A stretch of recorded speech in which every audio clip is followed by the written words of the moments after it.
Assalamualaikum warahmatullahi wabarakatuh. Selamat pagi dan salam sejahtera untuk semua.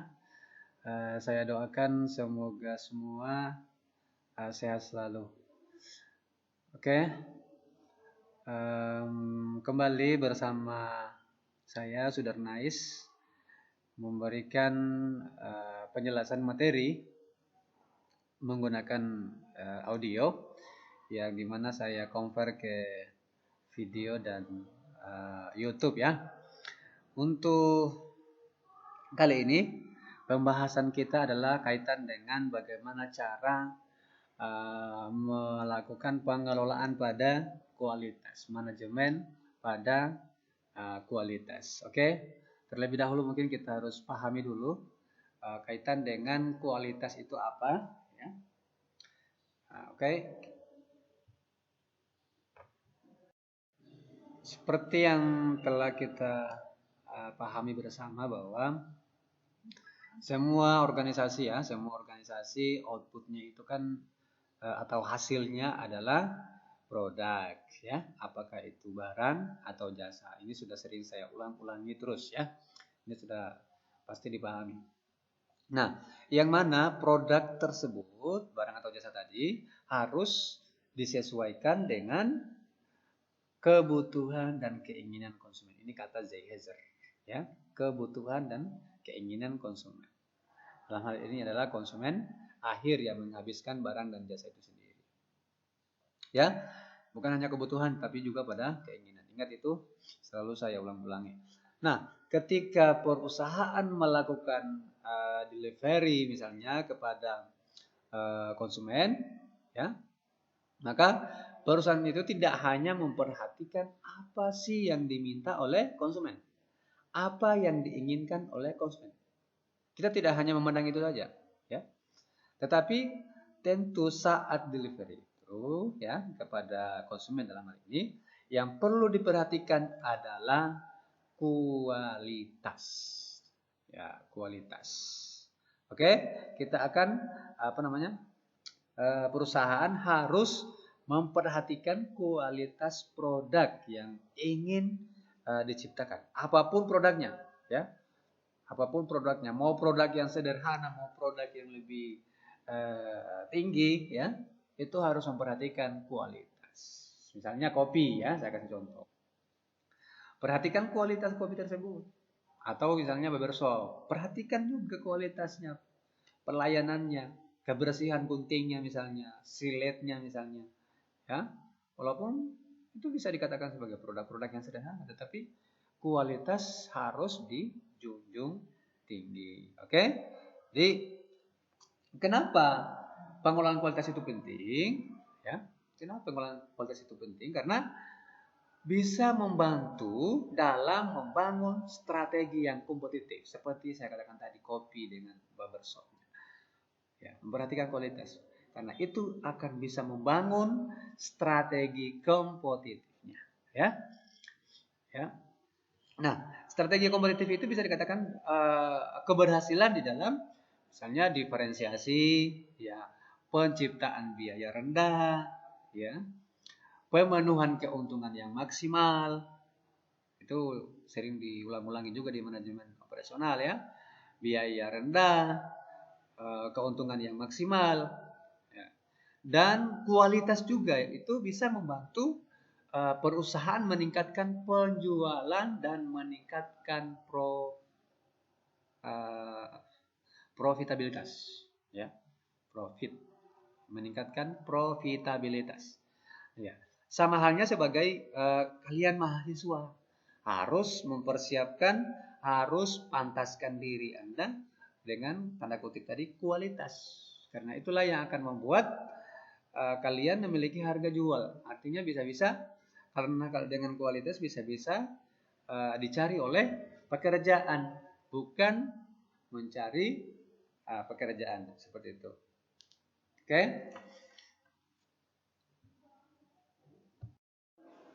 Ya, kembali ke perusahaan bahwa produk yang diciptakan harus dengan manajemen kualitas yang baik ya. Karena kalau dengan manajemen kualitas yang baik itu bisa meningkatkan penjualan dan bisa meningkatkan profitabilitas.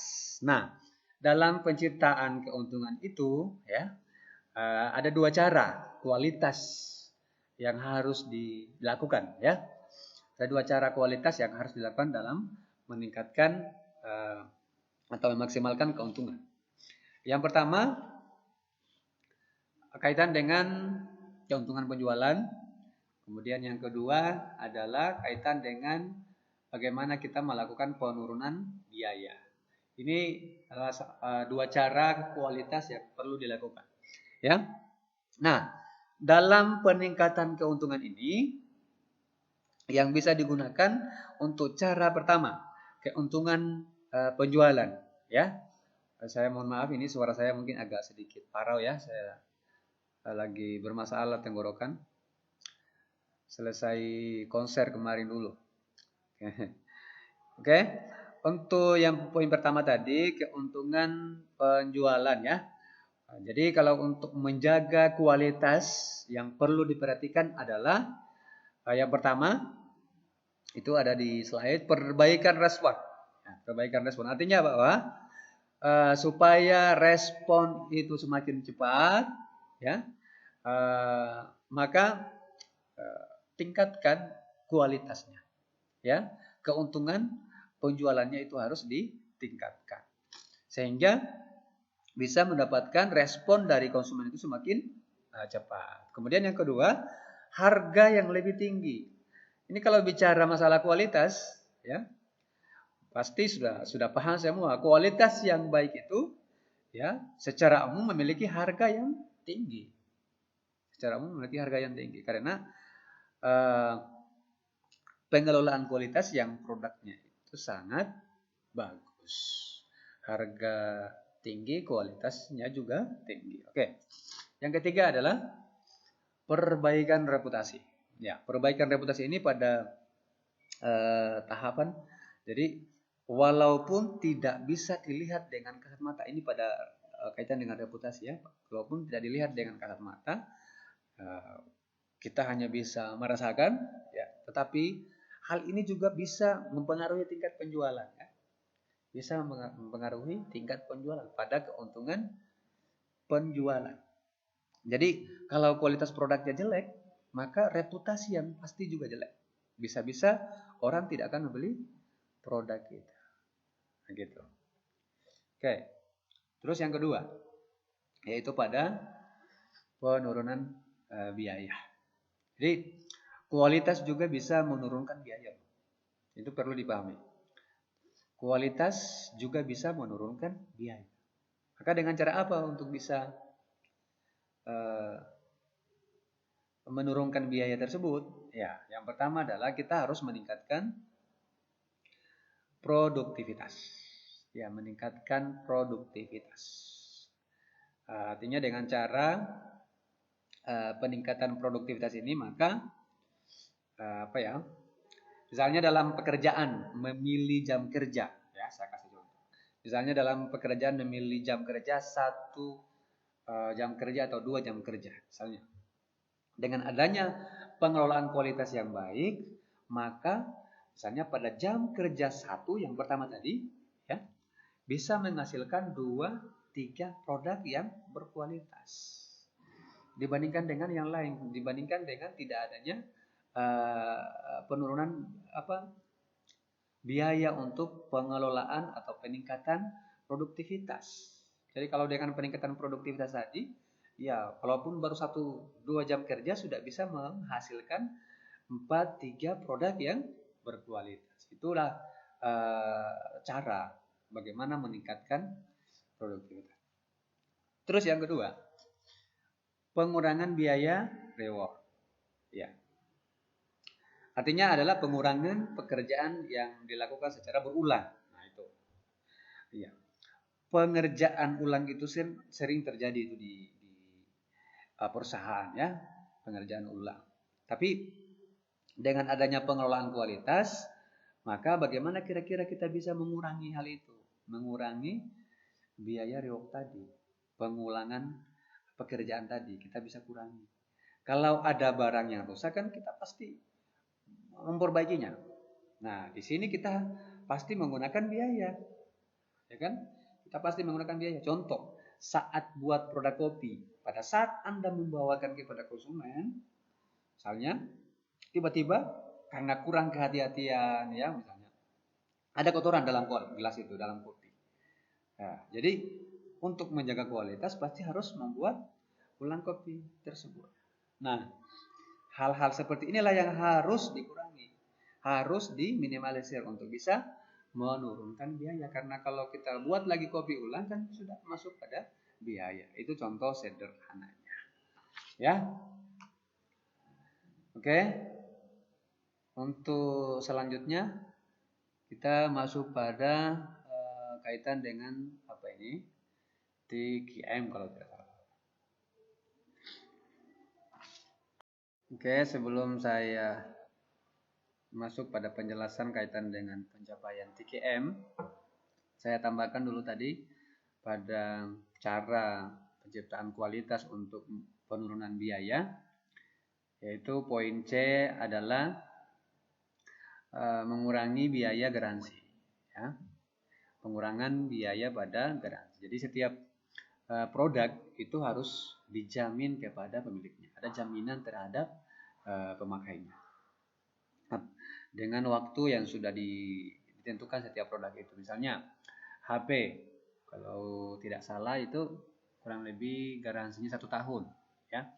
Kemudian laptop kurang lebih 2 tahun, mobil itu 5 tahun, ya.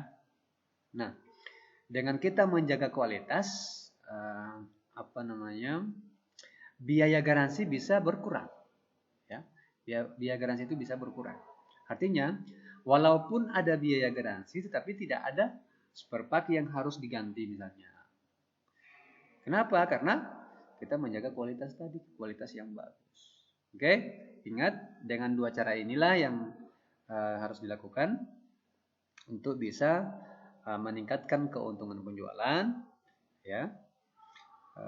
Kemudian penurunan biaya, maka dapat meningkatkan kualitas, ya, meningkatkan juga kualitas atau dalam pencapaian keuntungan yang maksimal. Oke, lanjut pada pembahasan kaitan dengan aliran aktivitas yang dibutuhkan untuk mencapai TQM, Total Quality Management, ya. Ada beberapa aliran yang aktivitas yang dibutuhkan untuk mencapai kualitas, ya, untuk mencapai kualitas. Yang pertama itu adalah pada praktek organisasi, ya, praktek organisasi. Jadi di awal kita harus punya punya praktek organisasi ini yang terjadi dari kepemimpinan, ya, kemudian pernyataan visi misi, ya, prosedur operasi yang efektif, efisien, ya, terus dukungan karyawan, termasuk juga pada pelatihan, ya.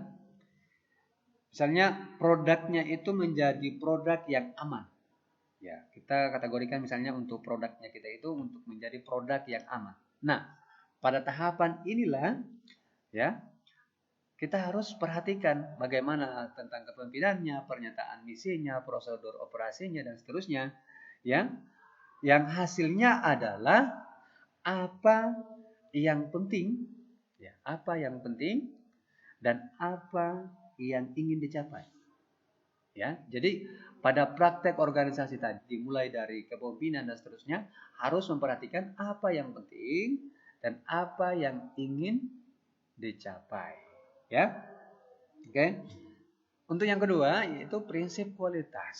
Jadi kalau untuk bicara prinsip kualitas, pada prinsipnya kualitas itu perlu diperhatikan, ya, dengan fokus pada pelanggan.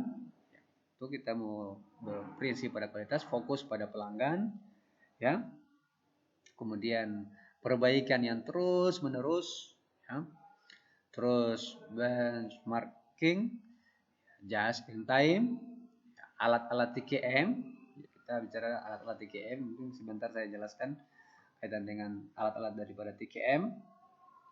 Nah, dengan adanya hal itu, kita bisa mampu menghasilkan bagaimana ya mengerjakan ya. Kalau yang tadi kan apa yang penting dan apa yang dicapai. Yang sekarang adalah secara prinsip kualitas bagaimana mengerjakan apa yang penting tadi dan apa yang dicapai.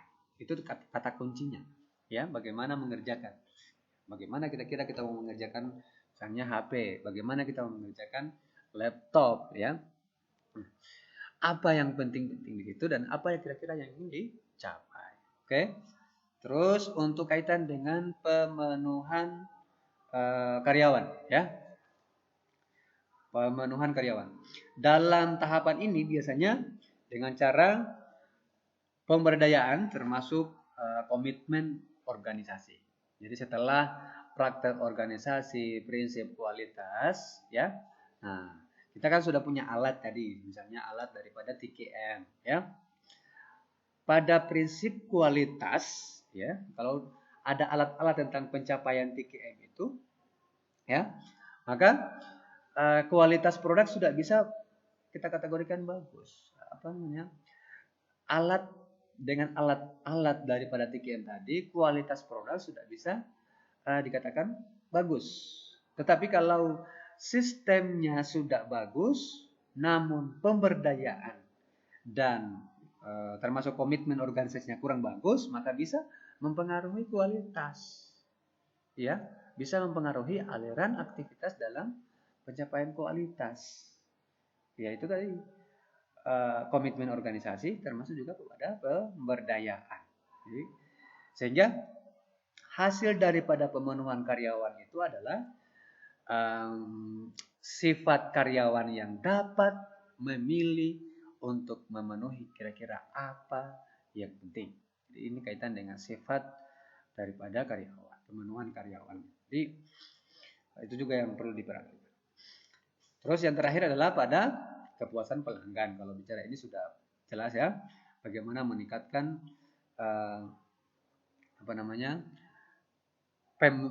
memenangkan pesanan ya, menangkan pesanan, kemudian pelanggan yang membeli secara berulang, ya, secara kembali dengan tujuan untuk dengan kepuasan pelanggan ini kita bisa menciptakan keunggulan yang kompetitif yang tidak bisa dimiliki oleh atau keunggulan yang tidak dimiliki oleh orang lain atau kompetitor atau perusahaan lain. Dengan itu tadi hasilnya adalah organisasi yang efektif dengan keunggulan bersaingnya.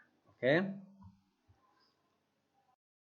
Lanjut dari penjelasan tentang kualitas. Dari tadi kita sebut-sebut kualitas. Apa sih sebenarnya arti daripada kualitas sendiri ya? Nah, kualitas itu kalau kita berdasarkan pada penjelasan American Society for Quality Control itu menjelaskan bahwa kualitas merupakan totalitas bentuk dan karakteristik barang atau jasa yang menunjukkan kemampuannya untuk memuaskan kebutuhan-kebutuhan yang tampak jelas maupun yang tidak jelas atau yang tersembunyi. Tuh, ya. Jadi adanya kualitas, maka produk kita mampu memuaskan kebutuhan. Kalau berdasarkan penjelasan ini kan hanya pada kebutuhan. Kalau kita mengacu kepada J. Hazer, ya itu dengan keinginan, ya dengan keinginan memuaskan kebutuhan dan keinginan konsumen, baik itu yang terlihat maupun yang tidak terlihat. Apa maksudnya? Kalau misalnya saya kasih contoh, bicara masalah keamanan kan kita tidak bisa melihat secara kasat mata, ya, tapi kita bisa menjaga kualitas itu, ya, maka produknya bisa terjamin atau bisa aman, ya, sehingga saat konsumen itu menggunakan produk kita akan merasa puas, nyaman, gitu, ya, oke. Terus saya kasih tugas ini, silakan jelaskan secara diri pribadi Anda, ya. Kalau ini kan penjelasan kualitas menurut American Society of Quality Control itu hanya memuaskan kebutuhan-kebutuhan, sedangkan berdasarkan J. Hazer dia berdasarkan dengan kebutuhan dan keinginan. Ya, kebutuhan dan keinginan. Nah, sekarang jelaskan untuk tugas Anda, komen nanti di komentar daripada YouTube ini, apakah dalam mendefinisikan kualitas dari produk hanya berasal dari satu sudut pandang saja? Jelaskan itu. Kalau iya jelaskan, kalau tidak jelaskan. Ya, kemudian berikan juga penjelasan kualitas itu dari pandangan atau definisi daripada diri pribadi Anda. Oke? Ya. Itu. Oke, sekarang muncul pertanyaan. Kenapa kualitas itu dikatakan penting? Ya, kenapa sih kualitas itu penting? Jadi ada 3 hal yang mendasari alasan tersebut, alasan dari kenapa kualitas itu penting. Yang pertama adalah reputasi perusahaan. Ini sudah dijelaskan juga di sebelumnya.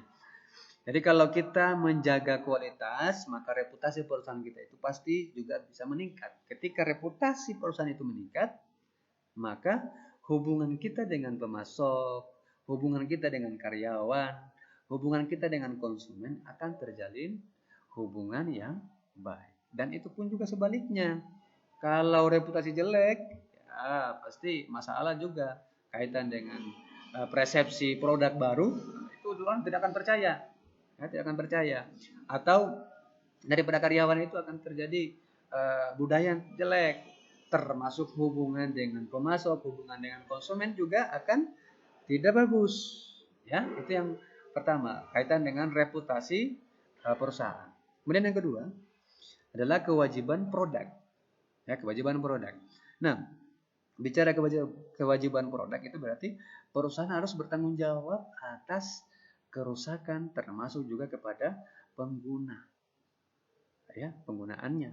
Ini jelas, ya kan? Jelas. Ya. Yang terakhir adalah implikasi global. Nah, ini dengan adanya kualitas, ya, maka perusahaan mampu bersaing dengan kompetitor.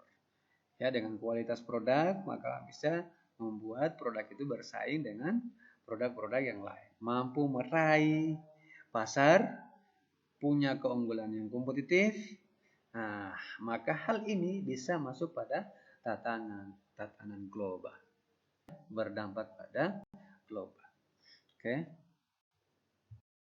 Nah, ini contoh-contoh standar untuk kualitas yang digunakan oleh perusahaan, dan setiap konsumen itu beda-beda dalam cara pandangnya, bahwa walaupun mungkin misalnya di Indonesia kita bicara makanan sudah ada logo halal, maka orang itu sudah bisa mendefinisikan bahwa itu kualitas. Saya harus konsumsi produk itu. Tapi kalau misalnya belum ada yang dengan spekulasi bahwa belum ada logo halalnya, ya, maka dia tidak akan konsumsi barang tersebut, ya.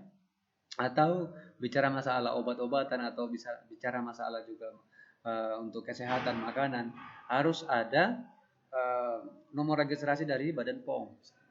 Kalau tidak ada, maka tidak akan konsumsi barang itu, tidak akan mendefinisikan bahwa produk itu tidak berkualitas. Atau secara lebih tinggi lagi menggunakan ISO, ya, dan logo-logo kualitas yang lainnya. Inilah yang perlu diperhatikan, karena dengan persepsi-persepsi itu yang perlu diperhatikan oleh perusahaan dalam memproduksi atau menciptakan produk, baik itu barang ataupun jasa. Sekarang kita akan bahas kaitan dengan biaya kualitas atau cost of quality. Ya, biaya kualitas. Jadi kalau biaya kualitas ini ada empat yang perlu diperhatikan dalam biaya-biaya yang kaitan dengan kualitas. Yang pertama adalah biaya pencegahan. Ya, biaya yang terkait dengan pengurangan potensi barang atau jasa yang cacat. Jadi kalau di pencegahan ini kan produknya belum jadi nih, ya, tetapi kita harus melakukan pencegahan. ya, pencegahan kaitan dengan barang-barang atau jasa yang rusak atau cacat. Dengan cara apa? Dengan cara pelatihan atau program peningkatan kualitas. Itu yang pertama. Yang kedua adalah biaya penilaian. Nah, ini produknya sudah jadi nih. Biaya penilaian. Ini produknya sudah jadi, tetapi kita harus melakukan penilaian tentang benefit, manfaat atau keamanan, ya. Dinilai dulu. Ya. Setelah dinilai, ya masuk ke tiga yaitu biaya di kedua tadi kan dilakukan analisis, ya, dilakukan analisis, dievaluasi produknya, komponen apa yang masuk di dalam, kemudian apakah itu sudah layak atau tidak, ya, biasa dengan percobaan menggunakan lab, pengujian. Nah, setelah itu masuk pada biaya kegagalan internal. Nah, ini biaya yang diakibatkan oleh proses produksi, ya, proses produksi. Ya, kegagalan internal ini yang biasa juga cukup tinggi, ya. Ya, harus supaya ini tidak masuk, pada biaya kegagalan internal atau biaya eksternal, maka ini ditekan memang di biaya pencegahan supaya ini tidak terlaksana, biaya kegagalan internal tidak terjadi. Karena di biaya kegagalan internal ini kan biaya yang diakibatkan oleh proses produksi. Jadi kalau sudah ada pencegahan, sudah ada pelatihan, sudah ada pengetahuan tentang bagaimana kehati-hatian dalam bekerja, bagaimana pelaksanaan proses pengemasan dan seterusnya, ya, pengepakan, ya, itu sudah bisa diantisipasi, ya, sudah bisa diantisipasi. Dengan apa? Dengan rework, kemudian scrap, dan adanya waktu tunggu. Ini kan bisa menimbulkan biaya tinggi. Ya, terus yang keempat yaitu kaitan dengan biaya eksternal. Ya, ini juga tinggi. Biaya yang terjadi setelah pengiriman barang atau jasa itu cacat. Ini setelah mau dikirim ke barang dan jasa itu terjadi kerusakan. Nah, ini kan bisa dikembalikan ini. Kalau sudah dikembalikan berarti tidak dibeli loh, tidak dihargai. Nah, inilah yang akan menimbulkan biaya pembengkakan biaya. Nah, inilah yang dijaga, ya, biaya kualitas. Nah, ini kaitan dengan biaya kualitas tadi yang kurva. Ada biaya pencegahan, penilaian, kegagalan internal, kegagalan eksternal. Untuk biaya pencegahan itu kan paling tipis, ya, dibandingkan dengan penilaian, kegagalan internal, dan kegagalan eksternal itu semakin tebal, semakin tinggi. Jadi yang perlu diperhatikan sekarang adalah bagaimana melaksanakan biaya pencegahan, karena biaya pencegahannya sebenarnya rendah sekali dibandingkan nanti jangan sampai sudah dalam tahap pelaksanaan, sudah tahap pengiriman malah terjadi kegagalan, ya, terjadi pembengkakan biaya nantinya. Nah, itu yang perlu diperhatikan, ya. Oke, selanjutnya kita bicara konsep daripada TQM, Total Quality Management. Kalau kita mau bahas konsep kualitas berdasarkan Edwards-Deming, itu ada 14 poin. Bisa di share 14 poin Edwards-Deming. Tapi kalau kita ke konsep TQM, kita sederhanakan hanya 7. Ya, lebih sederhana lagi, yaitu hanya 7 konsep. Jadi yang pertama adalah dari 7 konsep itu, yang pertama perbaikan yang secara terus-menerus, ya. Kemudian Six Sigma, terus pemberdayaan karyawan, terus benchmarking, just in time, konsep HOCI, ya. Dan yang terakhir adalah pengetahuan alat TQM. Oke, kita bahas satu-satu. Kita mulai pada perbaikan yang berkesinambungan. Untuk perbaikan yang berkesinambungan atau perbaikan yang terus-menerus ini kita dihadapkan dengan konsep PDCA, CA, ya CA, PDCA, ya atau lebih kerennya PDCA. Itu plan, do, check, and act.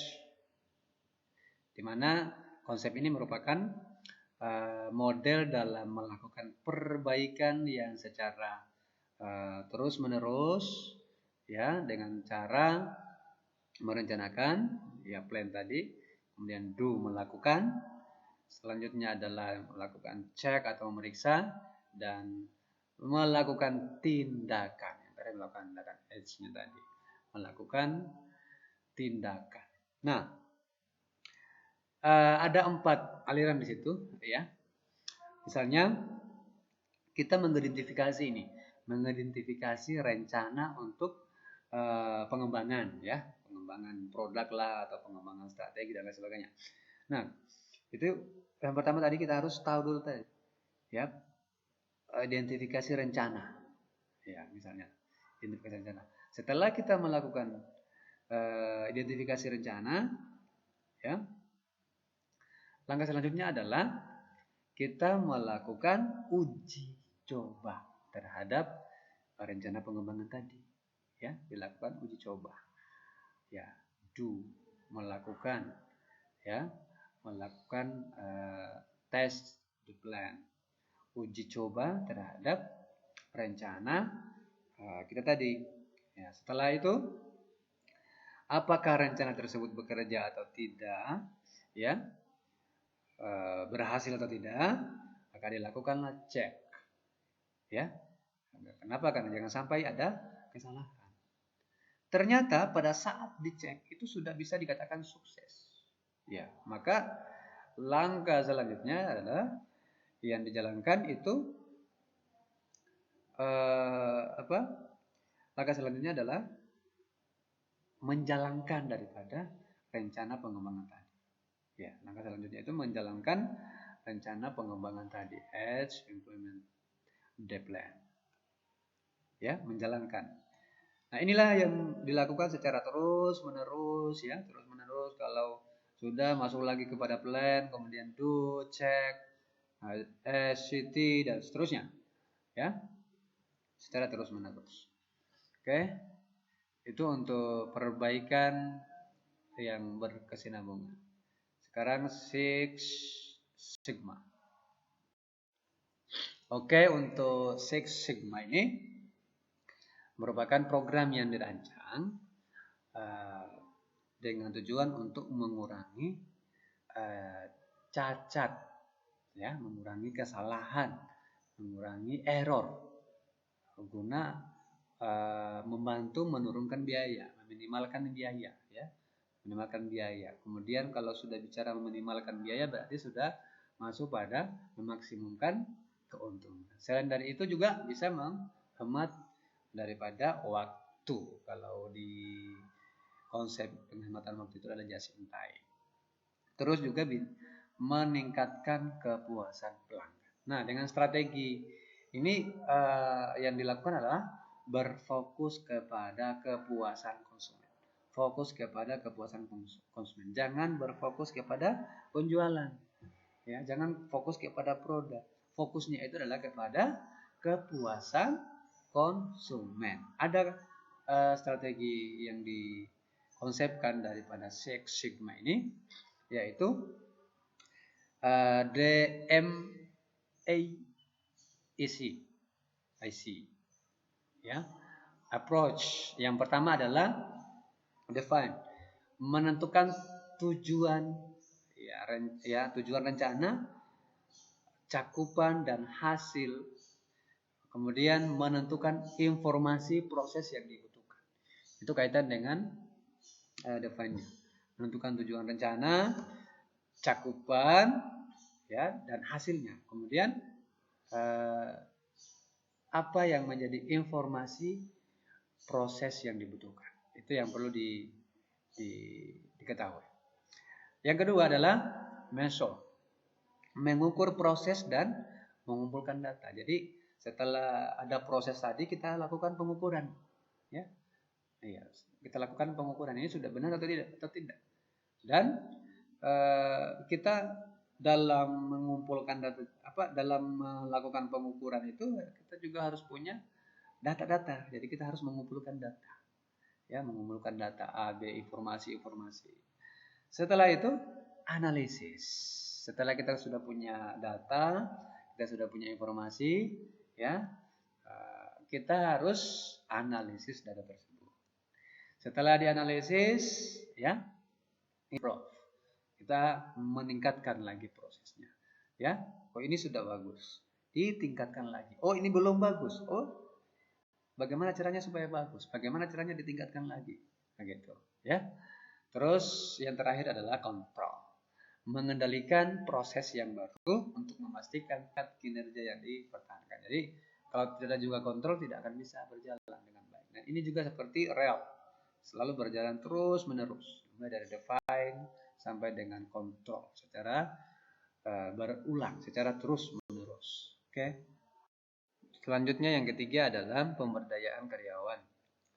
Merupakan perluasan pekerjaan karyawan sehingga tanggung jawab dan kewenangan tambahan itu dipindahkan sedapat mungkin pada tingkat terendah dalam organisasi. Artinya ini. Jadi karyawan itu ketika kita memberikan tugas, misalnya tugas A, ya.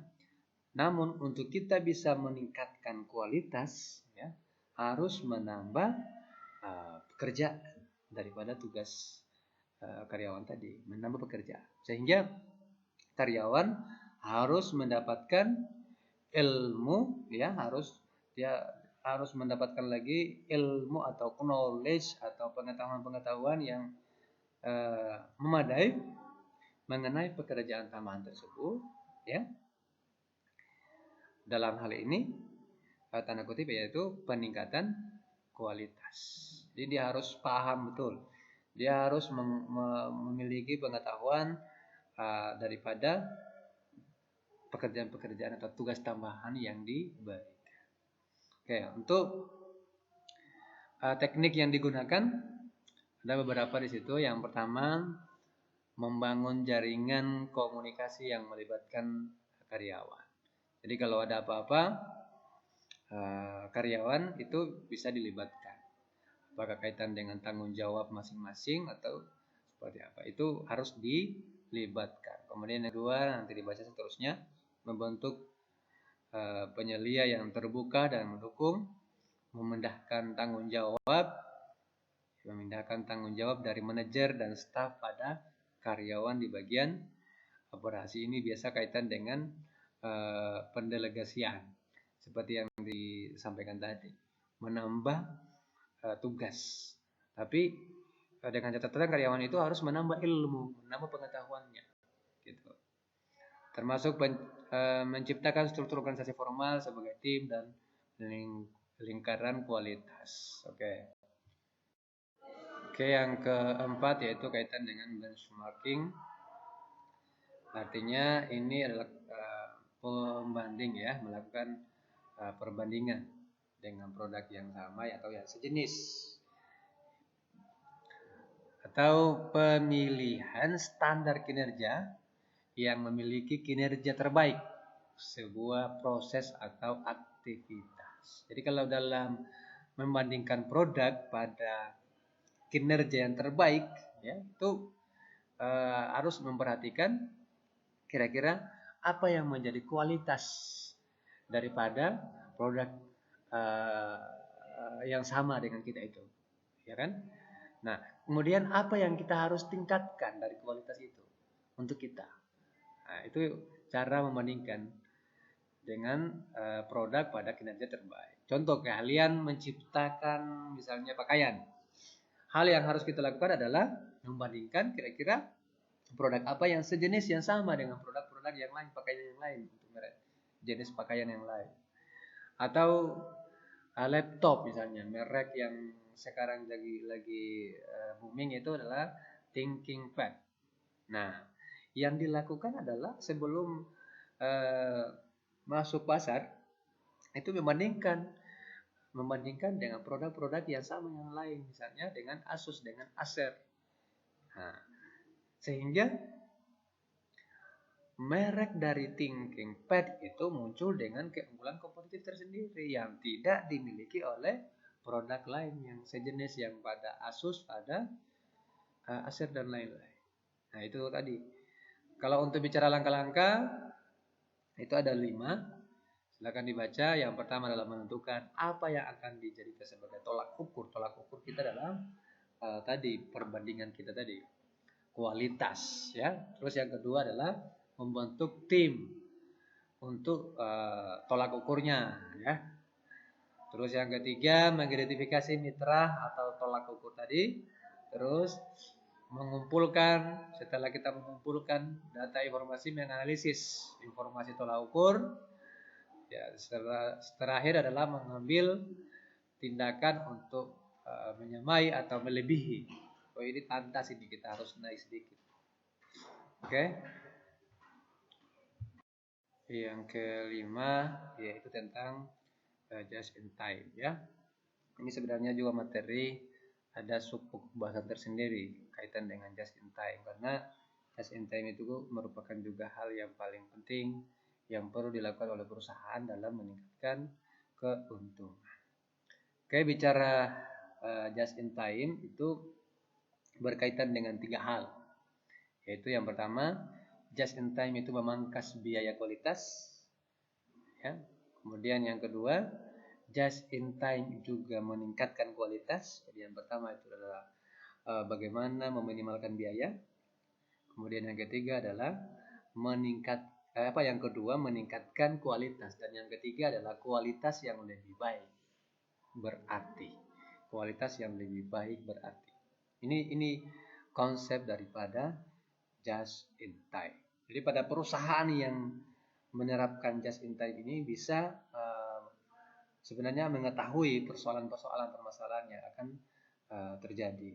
Jadi dengan menerapkan konsep just in time, ya, tentu perusahaan itu bisa memenuhi kebutuhan pelanggan tepat pada waktunya, ya, sesuai dengan jumlah yang dikehendaki, misalnya. Kemudian juga kalau kita menerapkan just in time itu bisa menghindari terjadinya kelebihan. Kalau dalam produksi itu kelebihan jumlah dalam memproduksi, ya. Kalau kita melakukan kelebihan dalam jumlah produksi kan berarti kita bisa masuk di tadi yang pertama tadi, memangkas biaya kualitas. Oke. Terus selain menghindari terjadinya kelebihan jumlah dalam memproduksi, juga kita bisa menghindari tentang persediaan yang berlebihan. Ya, ini kaitan dengan bahan baku misalnya, ya, persediaan yang secara berlebihan. Kalau kita punya konsep just in time berarti persediaan kita tepat, ya, tepat. Jangan sampai dengan persediaan yang berlebihan itu akan membuat kerusakan, membuat membengkakkan pada biaya. Atau kaitan dengan pemborosan waktu. Karena kita menerapkan konsep just in time, sehingga karyawan yang kita tugaskan, pegawai yang kita tugaskan dalam operasional itu sesuai, sehingga pekerjaan juga tepat waktu, tidak ada waktu tunggu, atau pelayanan tidak ada waktu tunggu, ya. Nah, itu tadi menghindari pemborosan waktu, ya. Nah, sehingga dengan konsep inilah, dengan konsep just in time itu, ya, bisa kita atasi dengan baik. Terus dalam persediaan juga just in time itu ada berapa? Ada 4 konsep, 4 poin. Yang pertama adalah kita bisa mengurangi variabilitas, terus mengurangi persediaan, mengurangi ukuran lot, terus mengurangi biaya penyetelan. Ini bicara masalah meminimalkan biaya. Terus untuk pengetahuan alat daripada total quality management itu ada 3. Yang pertama adalah alat untuk menghasilkan ide. Ini juga perlu diperhatikan bagaimana kira-kira bisa terciptanya ide, ya, menghasilkan ide. Dengan cara apa? Bisa dengan cara cek, ya, atau bisa juga dengan menggunakan diagram-diagram. Terus yang kedua adalah alat untuk mengatur data, menghasilkan ide, ya, menghasilkan ide. Kemudian kita mengatur data, ya, kita kan punya data, punya informasi-informasi. Nah, dengan alat daripada total quality management itu juga kita bisa mengatur data kita, ya, dengan apa? Dengan diagram juga bisa, dan flowchart, ya, atau diagram alir. Ini pernah juga disinggung sedikit, ya, kaitan dengan flowchart, diagram alir dari aktivitas A misalnya sampai dengan aktivitas Z yang terakhir, dari start sampai dengan finish. Itu yang kedua. Yang ketiga adalah alat untuk mengidentifikasi masalah. Nah, seperti saya katakan tadi, ya. Jadi di alat TKM juga kita bisa mengidentifikasi setiap persoalan-persoalan yang ada. Jadi dengan menggunakan histogram, ya, kita juga bisa menggunakan statistik proses control chart atau diagram kendali dari proses pada statistik. Itu gunanya adalah untuk bisa mengidentifikasi masalah-masalah. Saya kasih contoh misalnya kaitan dengan alat dari TKM ini. Nah, ini contoh, ya, kalau untuk flowchart, ya, proses diagram itu ada berapa? Ada 1, 2, 3, 4, 5, 6 aktivitas. Dimulai dari yang pertama, kemudian yang kedua dan ketiga. Yang kedua dan ketiga itu beda, perhatikan. Yang kedua itu berbentuk ketupat, artinya apa? Bisa saja itu langsung kepada 6, ya, 1, 2 langsung kepada 6, atau ternyata harus melalui 1, 2, 3, 4, 5 dan 6. Artinya di situ ada kalau dalam diagram dalam SOP itu ada decision atau pengambilan keputusan. Terus ada juga di situ check sheet, ya, ada misalnya, ya, untuk karyawan A, B, C dan seterusnya.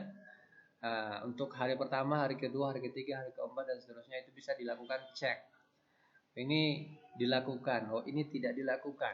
Nah, itu bisa dicek. Oh ini dilakukan berapa kali dan seterusnya. 1 kali, 2 kali, 3 kali. Oh ini kosong. Atau juga bisa menggunakan absensi di sini dalam check sheet, ya. Bisa menggunakan absensi atau dengan menggunakan charter diagram. Kalau kaitan dengan charter diagram ini kita bisa mengukur produktivitas, termasuk juga pada absensi kehadiran, ya. Oke, itu dari contoh daripada alat-alat TKM, Total Quality Management. Sekarang kita masuk pada pembahasan untuk tugas. Oke, untuk tugas ini ada 3. Silakan dikerjakan, kemudian dijawab. Nanti dikirim di link yang sama yang saya pernah kirimkan sebelumnya. Untuk yang pertama ini, apa pentingnya desain pekerjaan pada manajemen operasional perusahaan. Terus yang kedua adalah jelaskan salah satu desain barang dan jasa pada produk yang ada di Indonesia. Jadi nanti tinggal milih saja. Nah, ini tidak boleh ada yang sama. Termasuk juga nomor 1 ini bisa beda-beda antara jawaban mahasiswa yang satu dengan yang lain. Terus yang ketiga, apa yang dimaksud dengan TQM, Total Quality Management, dan mengapa TQM itu penting bagi perusahaan? Jelaskan dan berikan contohnya. Ya, oke.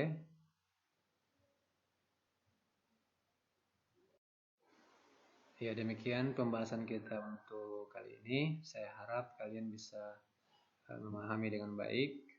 Kalau tidak dipahami, diputar berulang-ulang, ya. Dibuka videonya berulang-ulang sampai paham betul. Oke, saya akhiri. Assalamualaikum warahmatullahi wabarakatuh. Terima kasih. Salam sukses.